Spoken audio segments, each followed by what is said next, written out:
Maka kenapa orang berpuasa itu bisa bersabar walaupun dia haus, lapar, dahaga? Jawabannya sederhana. Kenapa orang berpuasa itu bisa bersabar walaupun puasa itu tidak enak? Jawabannya adalah karena orang berpuasa yakin adzan maghrib pasti datang. Anda kan kesini bukan dalam rangka mendengarkan saya tausiah, tetapi dalam rangka menunggu adzan maghrib. Makanya secara fikih yang membatalkan puasa itu apa Pak Kiai Durrahman? Makan, minum. Satu lagi, apa yang membatalkan puasa? Makan, minum. Yang ketiga adalah adzan maghrib. Nah, artinya apa? Kalau kita meyakini orang puasa itu bisa bersabar gara-gara adzan maghrib pasti datang. Tentunya kita juga harus bersabar dengan segala kondisi dan keadaan yang ada. Yen ono posone mesti ono bukone, yen ono posone mesti ono riyoyone. Ya ini yang hadir banyak-banyak santri ini, ya Nduk ya. Santai, ini ngabuburit. Mudah-mudahan benar-benar sesuai dengan acaranya, ngabuburit, ngajak buru-buru merit.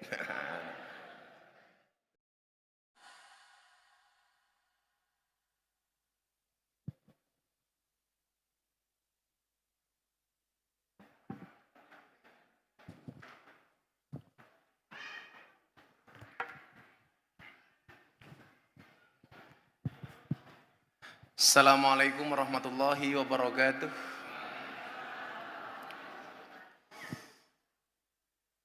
Hamdan wa syukranillah, salatu wassalamu ala rasulillah, Sayyidina Maulana Muhammad ibni Abdillah, wala hawla wala quwata illa billah, amma ba'd. Hadratil Muhtaromin, jajaran Suriah dan Tanfid, pengurus cabang Nahdlatul Ulama,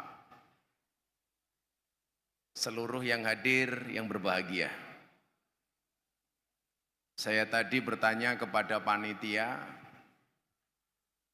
bahwa tujuan diselenggarakannya pameran benda-benda peninggalan Nabi dan sahabat adalah untuk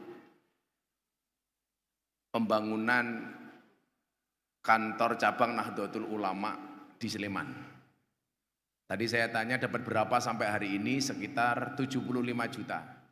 Izinkan Pak Kiai saya transfer 25 juta biar genap 100 juta.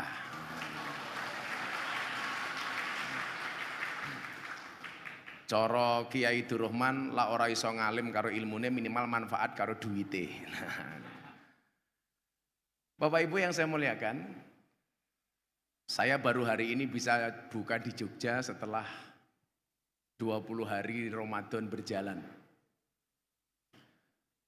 Satu pelajaran yang saya ambil dari orang berpuasa.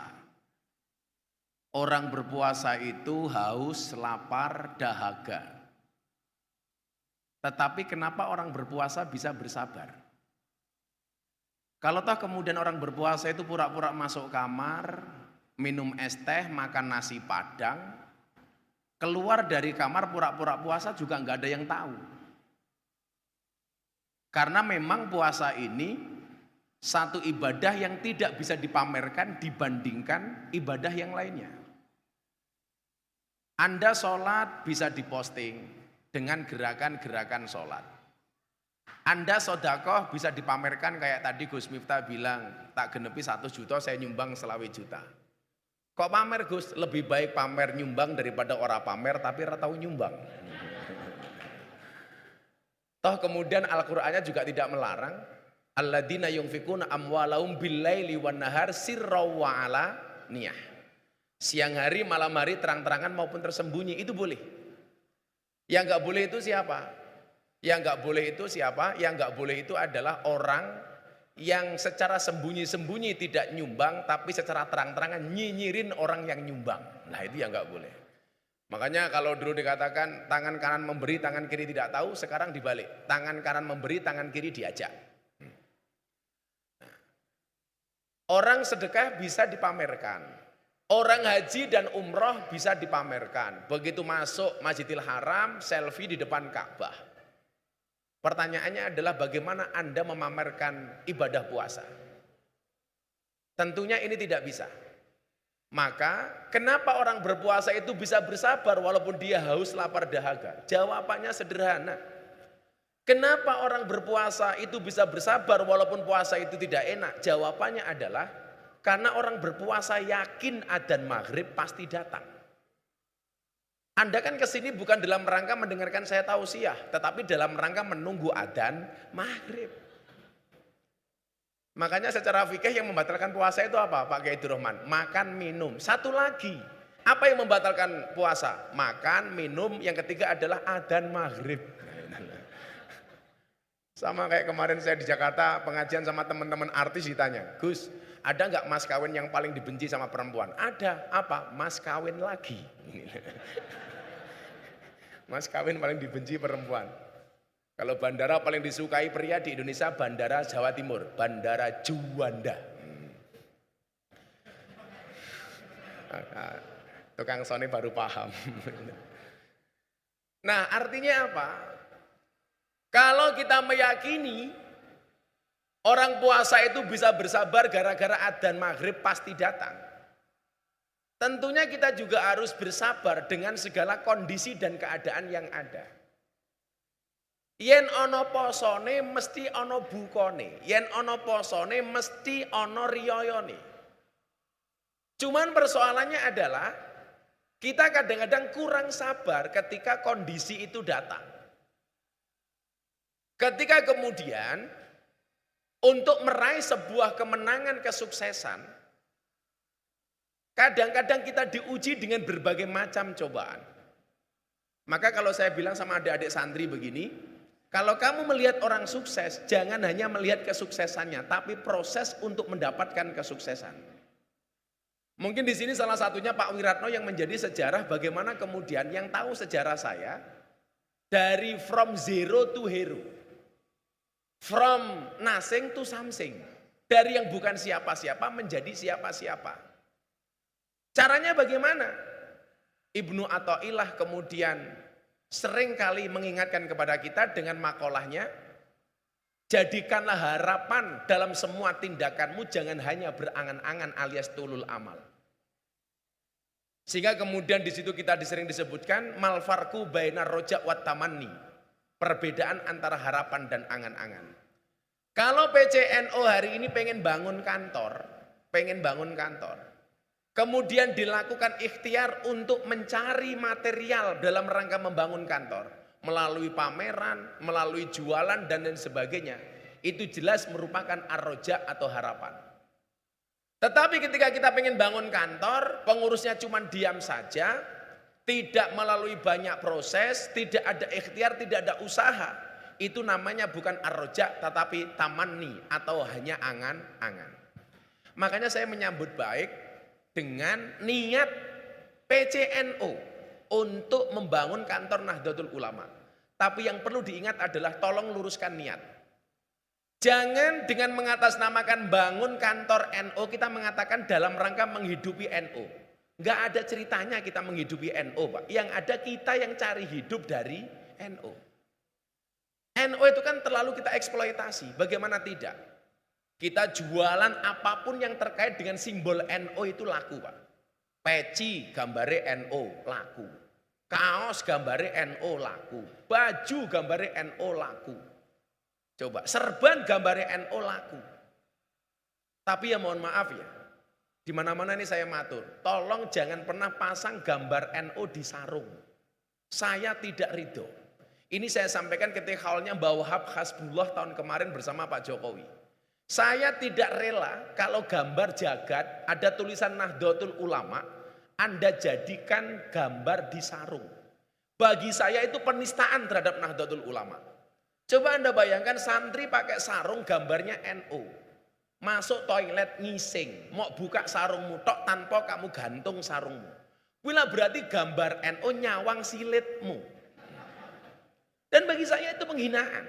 Belum lagi kemudian Anda di pinggir jalan pakai atribut NU nguyuh ora cewek. Sembarangan. Artinya apa? Anda tidak bisa menjaga marwah NU. Kalau hari ini kita membangun kantor NU dalam rangka menghidupi NU, saya katakan hakul yakin niat Anda salah. Tapi kalau dalam rangka, kenapa kita membangun kantor NU? Dalam rangka memperbaiki diri di dalam Jamiah Nahdlatul Ulama. Itu baru benar. Karena yang perlu dihidupi itu bukan NU, tapi kita. Yang perlu diperbaiki bukan NU, tapi kita. Maka ketika kita berkhidmat kepada Nahdlatul Ulama, niatnya adalah memperbaiki diri di dalam Nahdlatul Ulama, bukan memperbaiki Nahdlatul Ulama. Kita suul adab Pak kalau mengatakan kita memperbaiki NU. Sing rusak ki awakmu dudu NU. Bagaimana kemudian atas nama melanggengkan amalan-amalan NU, termasuk ziarah kubur. Itu yang untung bukan NU Pak, tetapi kiai. Wong nyatane wong ziarah kubur membawa jamaah itu niatnya bukan karena cinta wali, mergo golek bati.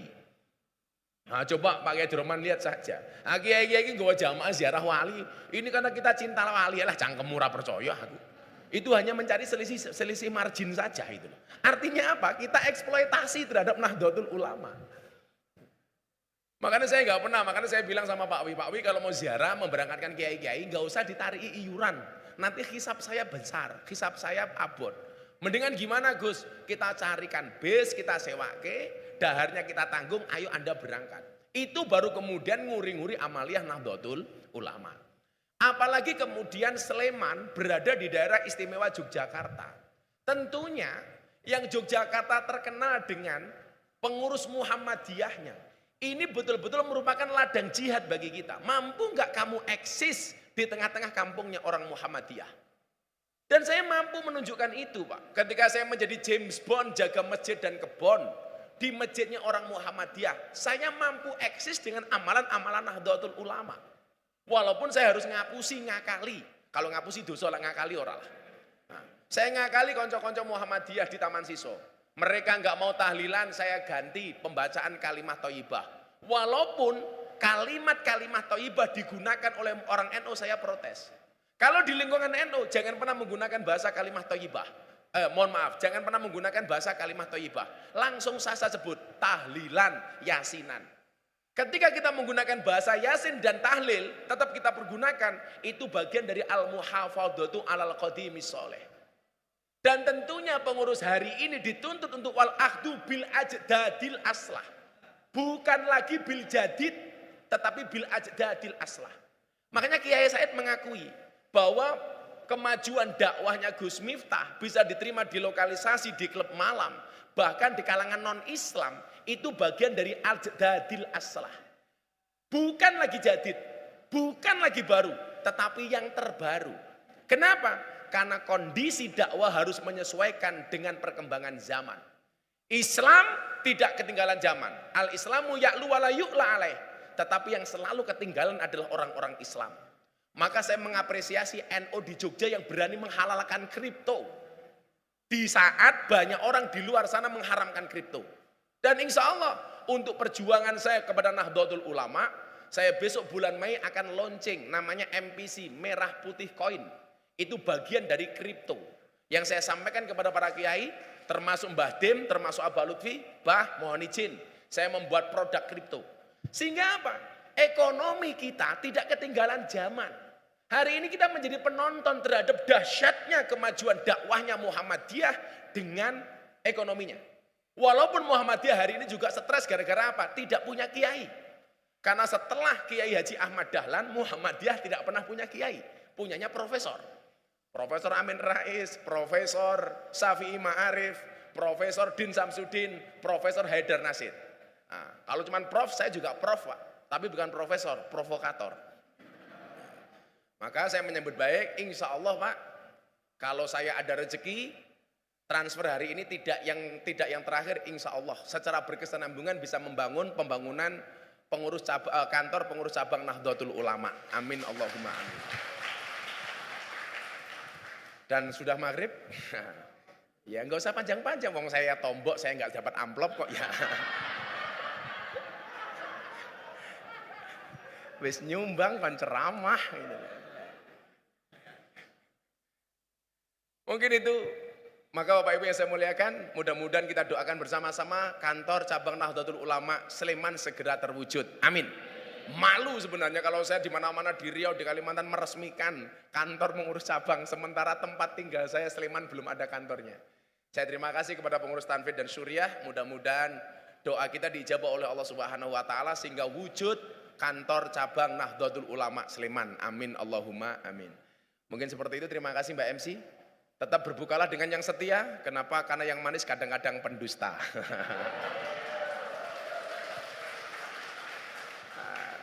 Ya ini yang hadir banyak-banyak santri ini. Ya Nduk ya, santai. Ini ngabuburit. Mudah-mudahan benar-benar sesuai dengan acaranya. Ngabuburit, ngajak buru-buru merit. Terima kasih. Tetaplah berpuasa, berbuka puasa dengan yang menyehatkan. Kenapa? Karena yang manis kadang-kadang justru menyakitkan. Terima kasih. Assalamualaikum warahmatullahi wabarakatuh. Waalaikumsalam warahmatullahi wabarakatuh. Luar biasa, matur nuwun sanget Gus Miftah.